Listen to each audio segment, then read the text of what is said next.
Welcome to Cannon Fodder, a behind-the-scenes look at the Glass Cannon Network.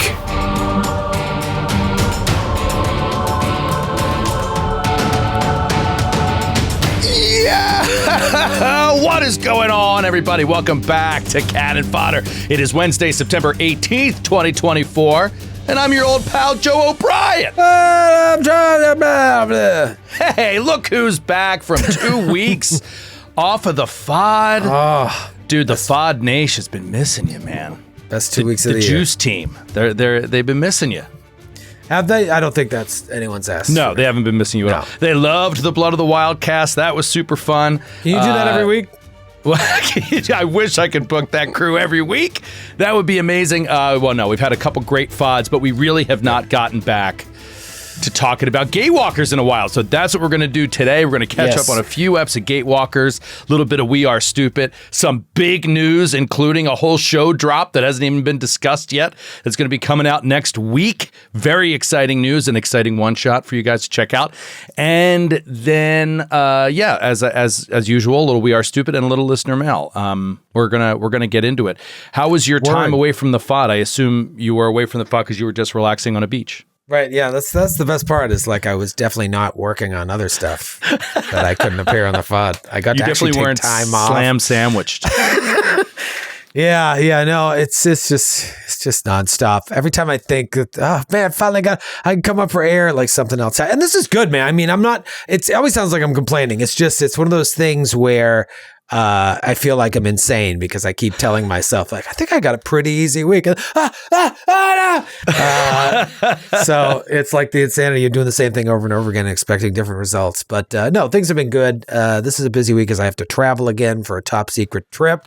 Top secret, dude. This will be coming out on the FOD, 2 months from now or something? Dude, no, I think there's a chance where I'm going, I'll make like a social media video and do it live. Yeah. You know me, I'm crazy like that. But my originally was going to be traveling on Monday, and we went to Boston last weekend and had just a fucking awesome time. And all I could think Monday was like, I am so glad I am not getting on a plane right now. Yeah, but I have to do it. Would be tomorrow. I got to get on a plane for a 20-hour trip. Super top secret, but we'll have more on that soon. Let's focus on what is in front of us and is actually happening that we can talk about. Okay. Ember continues tonight. Episode 3. Continues tonight. Oh, holy shit, do we have a great time with that. It was awesome having Andrew on last week to talk more Foundry. We actually got some Andrew listener mail after the fact. I have to hit him up and see if I can't transmit this back to the Naish somehow. But a couple good questions from the Naish. That was a really fun FOD, and the story continues. 2 more chunk-tacular episodes of Ember are coming your way this Wednesday and next Wednesday as the Kickstarter looms on. It was funded in minutes. It is crushing it right now. Over 2,000 backers. Awesome. Push closing in on 400 Gs. I mean, it's amazing. So please go and support our sponsor, Foundry VTT. It all helps all of us out. And I'll put a link in the description here if you want to go check out that Kickstarter and maybe back it for yourself. It's a really fun game.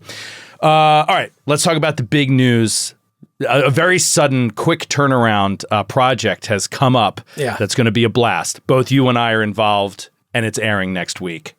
Tell the people about it.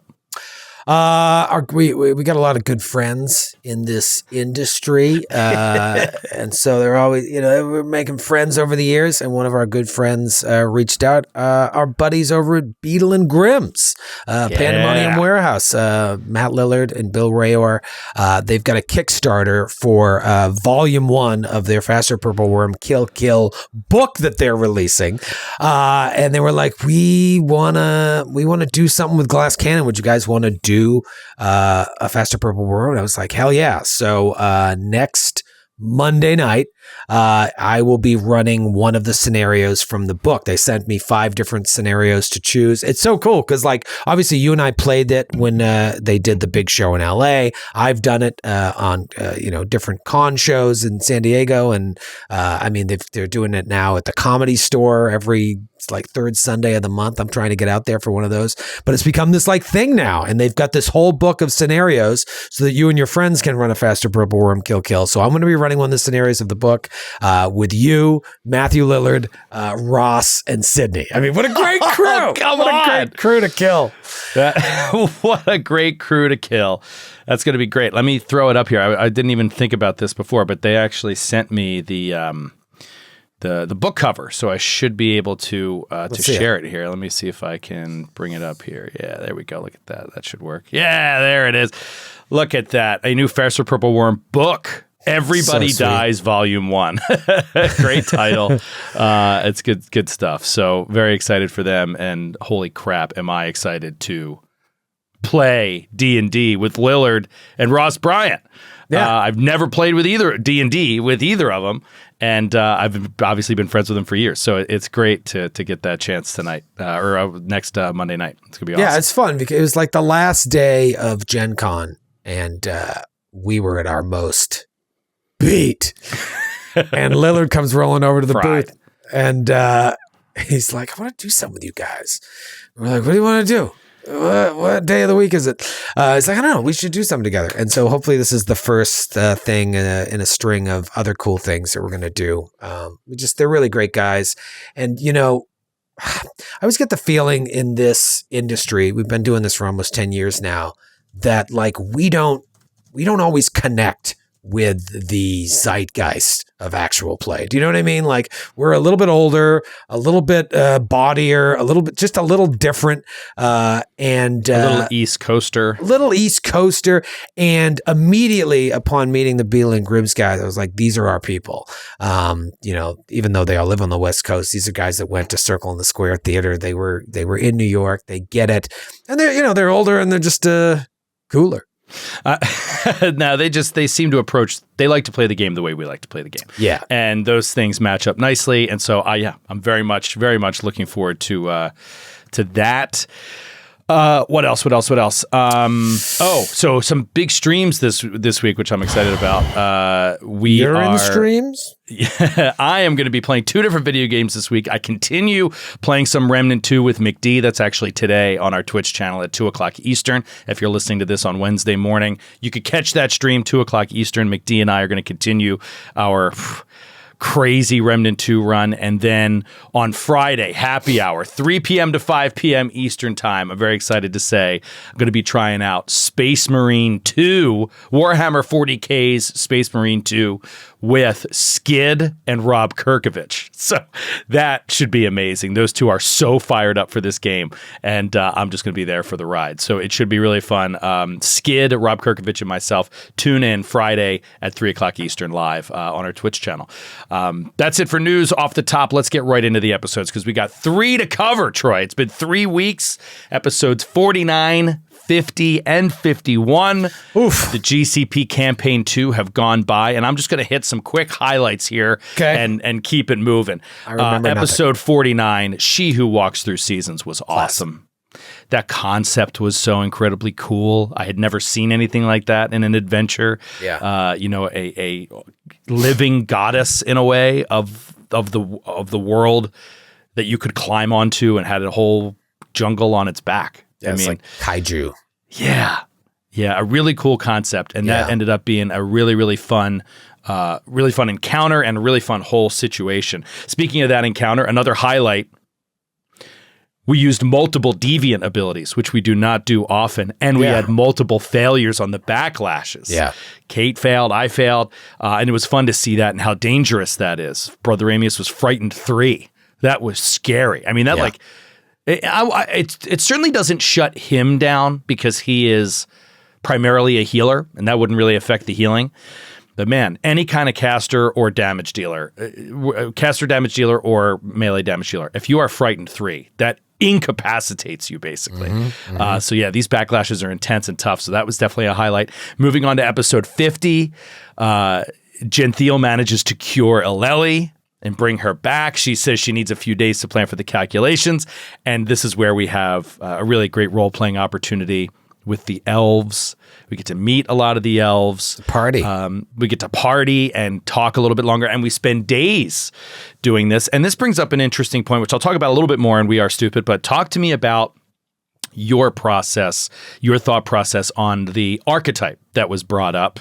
Remember the Oatian astronomer or Oatian stargazer, something like that. Oatian sky sage. Oh, yeah, that's right. Oatian sky sage is an archetype that you could choose to take. Now, this dabbled in the free archetype realm / not free archetype realm. You want to retrain your feats to use this. Yeah, as written, it's meant to you're meant to retrain it.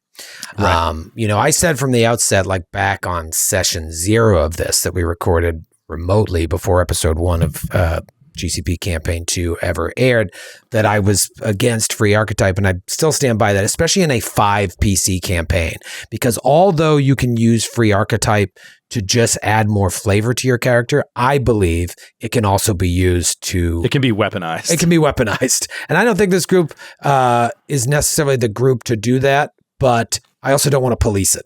I think 5 players without me doing major modifications to the encounters it wasn't worth it to me. And I still stand by that. And I know that's controversial, but it's more players than GMs complaining about it. You know what I mean? Like, I'm sure there are plenty of GMs that love free archetype, but I'd say the majority of people who are for and against is a GM player schism. Anyways, as we started talking about it, and because I didn't really dig into it too much, I was just giving you guys the option, and I was going to let you research and see if you want to retrain. As we're doing it live on air, I was like, you know what? The benefits of this, even at scale, are not game breaking. They're just kind of cool, and it helps tie the players to the adventure more. So I was totally down with it. I'm glad that you got to see the process live, and I was like, sure. There wasn't a whole lot of thought that went into it. You're not gonna get more free archetype. We did it live. We did it live. But you get the chance to have this one little extra bonus, and I think it was fun. And you guys seem way into it. And, we've recorded stuff now ahead of time where I'm starting to see it come into play, and it's cool. It adds a lot of fun flavor and helps further tie you to the specific adventure path.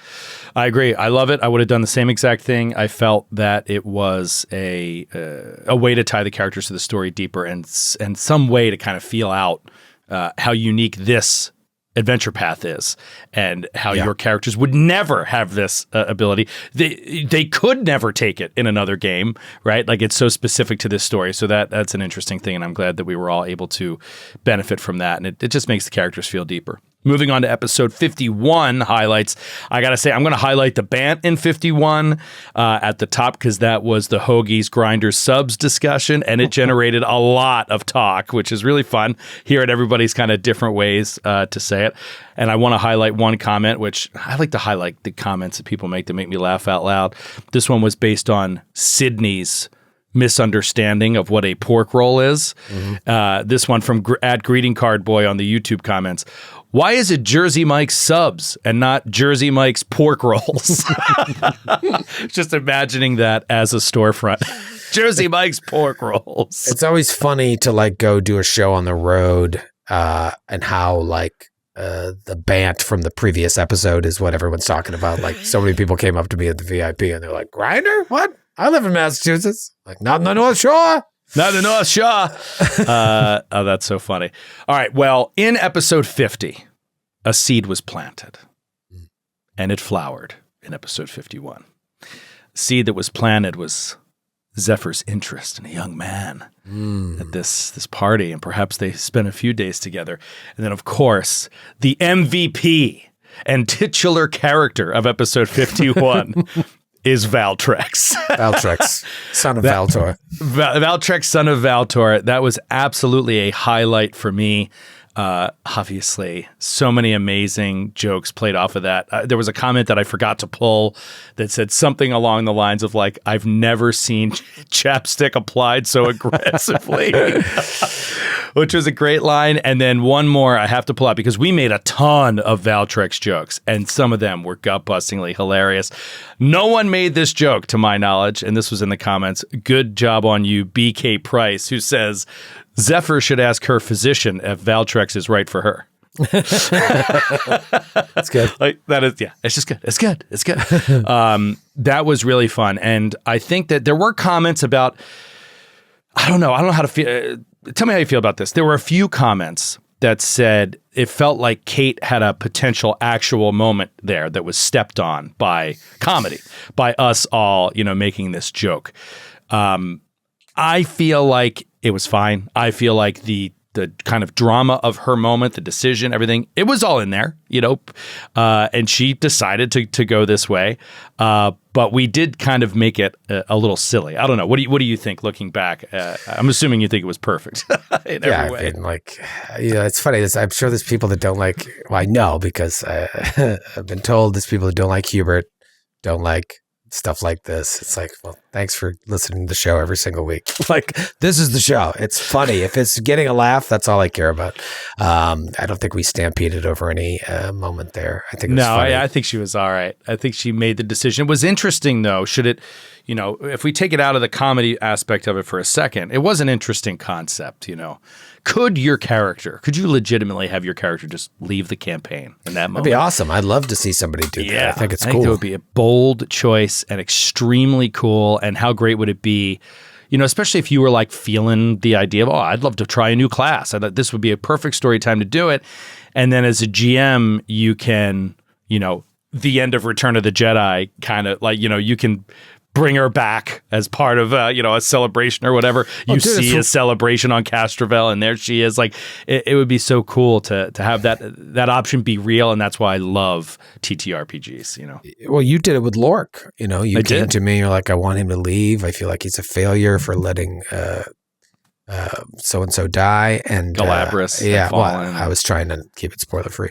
Well, he didn't die, but I was like really hesitant at first, and I was like, okay. And it led to, sort of the beginning of what made Giant Slayer, that campaign, so cool, is to have these multiple storylines going on and to bring Lork back later and in episode 100, what we did with that and how I already had a second character that was building up and Yeah, I mean, I think that had she decided to do it, maybe it's just an end credit scene where we see her pregnant on Castrovel with Valtrex's child. Or maybe it's like a Back to the Future type moment where it's like you think the show's over and it's like, Marty, you gotta go back, it's your kids. Like maybe there's some problem where you guys would have to like deal with that. Knowing me, I'd probably do the latter, like just don't have her go off into the sunset, have that decision have reverberations to the campaign. But it's interesting. But to me, I mean, it was just once Skid said Valtrex, I was like, this is a bit now. How do we make this as funny as possible? We were laughing so hard.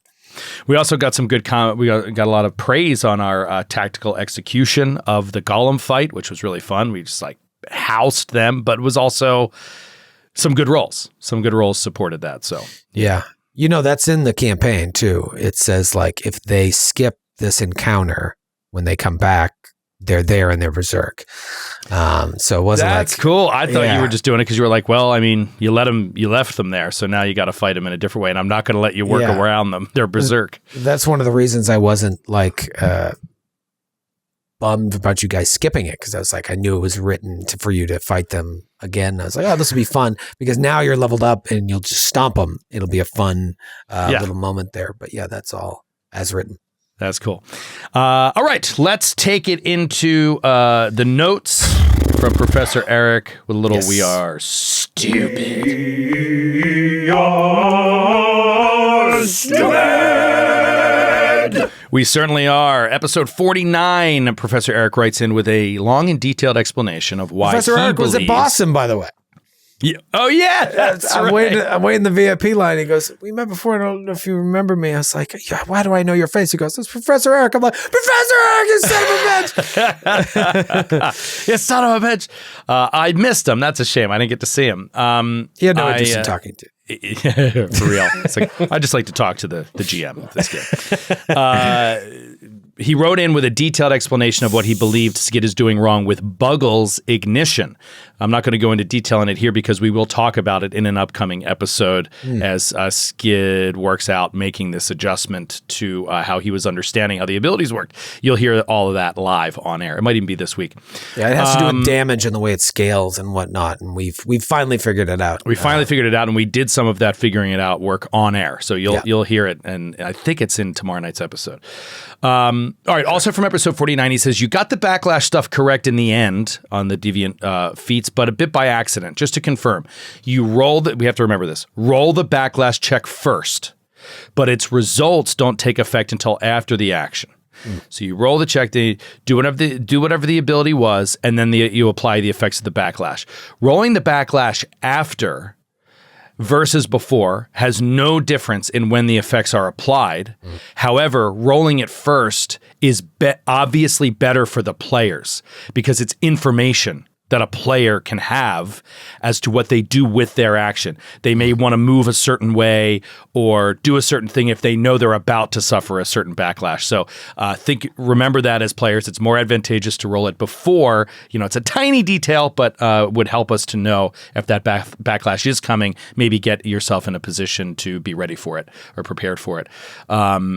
Okay, moving on to episode 50. This was almost all role play. It's the elf party, and so Professor Eric wrote a nice long archetype breakdown of how we approached the whole situation. In summary, he liked the way that we talked it out. Oh, he also mentioned that this is seemingly in every 2E AP so far. What's that? There is one unique archetype that comes in every AP. It almost seems like it's a design thing where they say, all right, let's make sure we get one in there. He generally typically approaches it as by the book. You need to retrain in order to take it. But he understood for story reasons what we did here. And he also agreed that the way that it gave you access to the divine spells, divine cantrips, would in no way be game breaking and would definitely foster that sort of connection, to the story. I just want to lay out real quick 3 levels for people that run across this in their home games. 3 levels of how you can approach this. 1, straight up by the book. You have to retrain your second level dedication feat or second level class feat or dedication feat in order to take this dedication. That's option 1. Option 2 is you get it for free. However, you don't continue to get a free feat when those levels come up. For that archetype down the line. That's more of you get the bonuses at second level, and then that's it for the remainder of the class. Yeah. Or option 3 is the true free archetype, which is you get it, and then you also get 2 feats every even level, but one has to be for this archetype. Yeah, we're not. It sounded like we went with option 2, is what he said, and he's like he thinks that's a good compromise. So there are a few different ways to look at it, and I like where we landed. He also mentioned the prereqs as well. You could let characters that fit the prereqs take it, the ones that don't not take it. But what you did was allowed me to take it because, and I think this might be finalized in episode 51, I think, but that I was allowed to. I had to be trained in occultism. You and Zephyr weren't trained in occultism, so you had to take the other one. Was it acrobatics or some shit? Astronomy. Astronomy. So astronomy lore. And so you just said take it for free, but you don't get free trained in occultism. You just don't. You don't have that. And so Anyway, that's where we landed, and I think I like the way we did it, and you guys seemed excited about it, and that's what I was like. Well, you guys are excited about it. What are we doing here? If there's a moment, if your guys are into something, I should say yes more. Absolutely. All right. Lastly, episode 51, Spell Strike. This was mentioned in the comments by several people. Professor Eric laid it down too. We had talked about this in a FOD a little bit back about an instance of damage, how that's, the way it's worded in the rules and everything. Yeah. He said Spell Strike actually is, by the book, 2 instances of damage. A quote, the spell takes effect after the strike deals damage. This is from the book. If the strike has any other special effects, the GM determines whether they happen before or after the spell. Then, unquote. The damage from the strike resolves first. That's the first instance of damage. Then the effects of the spell.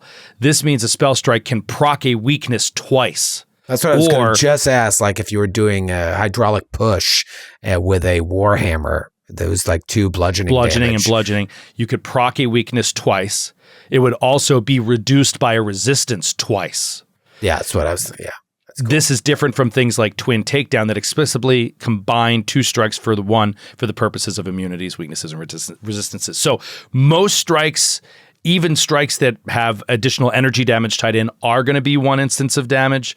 But Spell Strike is clearly laid out that it's 2, so we got to remember that going forward, that it would proc a weakness twice. It would also be reduced twice by a resistance. So that's cool. Thank you, Professor Eric. Let's move on. Cool. To the questions from the Naish. Little listener mail. It's time for listener mail. You gotta get your brain up on it. Time for listener mail. You gotta cue that fucking egg. All right. We got one here from Doc Mysterio in San Antonio, Texas, who says they are loving the actual plays of Ember. It looks amazing. I couldn't agree more. As a GM, I would love to see what Andrew is seeing as he runs it. Any chance of seeing GM footage in the future? No, not in this run, not as part of this. I asked Andrew about this like while we were recording, and it seemed to me that there are, as it is in pre-alpha, there are things he's seeing and working with from a GM angle that are working for him because he built it and knows it so well. But the UI might be a little bit confusing to the average person right now, and I don't think they're ready to show it. So I didn't think they didn't have the game master set up ready to show in this version. So that was my understanding of it. So unfortunately, I don't think you'll get a peek at that. But of course, as development continues, I'm sure you will see a lot of the details of the behind the scenes. But I'm also very curious, Doc. I'm in the same position. I'm like, how did the codex work, right? Like, how do you unlock those things? Are you typing those things out? Are they pre-written journal entries? Are you highlighting which path they took and then it automatically is putting in what it says in the codex? Because he was doing that so quickly and the codex was filling so easily. I was just kind of curious how that plays out. It's also very possible it plays out differently now and is used differently right now than it will be after, in beta or after beta. So there is time to learn what that all is. All right, and then Marty from Knoxville writes in. We actually pulled Marty's crit at the Nashville show. Oh, no shit. And Marty wasn't there. Come on, Marty. Come on, Marty. He says, I've got a real behind-the-scenes question. This is very... I've always wondered if somebody was going to ask this. It's very, very... what's the word I'm looking for? Insightful. I've got a real behind-the-scenes question. I've noticed, of course, that callbacks happen to earlier episodes and jokes. However, despite the open secret that you guys often record multiple sessions in a day, I've noticed that you tend to do a good job of not having minor jokes or bits or bants carry over between episodes that'll be a week apart. It happens rarely, like Kate's Luke Skywalker poster, which, by the way, I noticed. Like when it came up in the next episode, I'm like, in a regular recording, we would never remember that joke. But we had recorded right after, so we remembered that joke. His question is that intentional? And if so, how do you manage that? My groups will never let a joke die. Do you guys have rules about carrying on jokes or references between episodes? I've always wondered if somebody was going to notice. Sometimes you can tell what 2 episodes are recorded together because there's a reference to a die roll or a joke that is so detailed. You would never remember that if you actually had a week off between eps. I don't know. I've been talking a lot. What do you think about this? Yeah, I mean, I'm very intentional with it. I think when I do a callback, I know the reason I'm doing it, if we're recording in the same day, is because I know it's going to be funny, and that's all. That's my litmus test for everything. Is am I going to get a laugh? Yeah. Then I'll do the callback. But yeah, we are pretty. It's something I've never really talked about, and Matthew for some reason really enjoys letting the audience in on it, and I used to just edit that out, but now we don't really edit out anything out of. He asks, are they edited out? They have been in the past, but in the past I would because also it doesn't happen much anymore. Comedy's tricky, man. I see it all the time from years of experience. A joke, I know when a joke's dead, and I know when people around me don't know that it's dead. And it's come on, you just have to know. It's it's something innate. You can be like, the joke's dead now. You missed it. You went too far. And I mean, I'm guilty of doing it as well. It's a timing thing and a rhythm thing. It's not an exact science. It's not an exact science, but like I've been trying to teach it. It's difficult. It's very difficult because you can only teach through example. There isn't like a rule for this, a hard and fast rule for this. And my favorite is trying to teach it to my kids. Like, because kids are famous for over hammering a joke or something that made you laugh or them laugh. They'll do it over and over again. And then I try to be like, it was really funny the first time you did it. Now it's not funny and you're ruining it. So like, you know, like you got to know, like you get your laugh and then let it go and let us remember how funny it was. You know, it's a tricky line because like, look, we can go back to Valtrex. Those jokes just kept happening and they kept coming and they were not getting old. You know what I mean? Like you could feel it was working. But sometimes I had a buddy who is guilty of this. It's like a personality quirk. And he is like, he knows about it too, but is unable to help himself. We've made fun of him in the past for being like, do you always do the one joke too far? Like not like offensive. Like you then made it not funny. You know what I mean? Like it was funny, and then it was ready to just end. And we call it push it into unfunny. You know, like it happened a lot in Giant Slayer, and I just edited it all out. I was a butcher with Giant Slayer, but with Gatewalkers, we leave a lot more in, but also it just happens less. It does. There is no. So to answer your question directly, there is no policy. We don't talk about it. What I'll talk about with newer groups, like this would not be Gatewalkers. This would be, you know, if I'm doing a multi-week show, I think I probably said it to Andrew actually when we were doing Ember. Mm-hmm. It's like, because at one point we did 2 in a row, and I said to Andrew, I said, you know, just as a refresher, like it's been a week for the audience. You know, you're not coming back from a commercial break here. You're coming back from like, it's been an entire week. So bringing new energy, talking to them as if they haven't seen this or done this in a while, catching people up with the recap, you know, those kind of things are important to do in between episodes.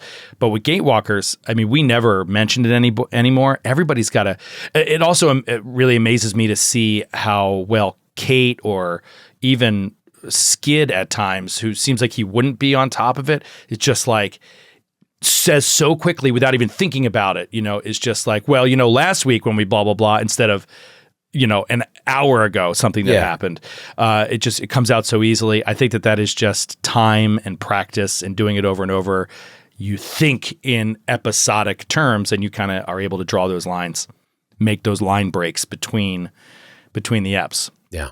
So yeah, no, there's no hard and fast rules, but I used to say it a lot in Giant Slayer. I used to be like, don't carry the jokes over. And man, there was another like pet peeve of mine that, I mean, just in references, I would say, you know, say last week. That didn't just happen. That didn't just happen. Yeah. Right. Exactly. I was adamant about keeping the veil up. And I think we did a good job. You know, we do a good job for the most part. I mean, I think from Marty's question, it's pretty obvious. You know, he's like, is this a policy? Because you guys seem to do a good job of it. So thank you, Marty. Yeah. Appreciate it. But yeah, no, it is not a planned thing. It just sort of, it is kind of planned, but it's not. It's unspoken. Unspoken. That's the perfect way to put it. Well, that's going to do it, buddy. That about wraps her up. That's it. Hey, LA and Portland next month. We're like 60-something tickets away from selling LA. And Portland, I mentioned before, huge theater. But we're only 500 short of selling out Portland. We've sold a ton of tickets. Portland is like got a chance to be the highest selling show ever if some more people come out of their tents. Come join us. Oh, God, love a good Portland burn to wrap up the app, dude. I can't wait. Just a few more weeks. We'll be out in Portland. Excited to see all of our friends in LA. It's going to be a great time. If you can make it out to the shows, please come out and see us. We're going to have a fantastic time. The story is getting better and better. It's getting wild. Should be really fun. So anyway, Faster Purple Worm Kill next week. More Ember tonight and next Wednesday. You got Gatewalkers tomorrow night. You got a stream with me, Skid, and Rob Kirkovich live on Friday at 3 p.m. Lots going on. Try to keep up. Until then, have a great weekend, everybody, and we'll see you next week on More FOD. Peace!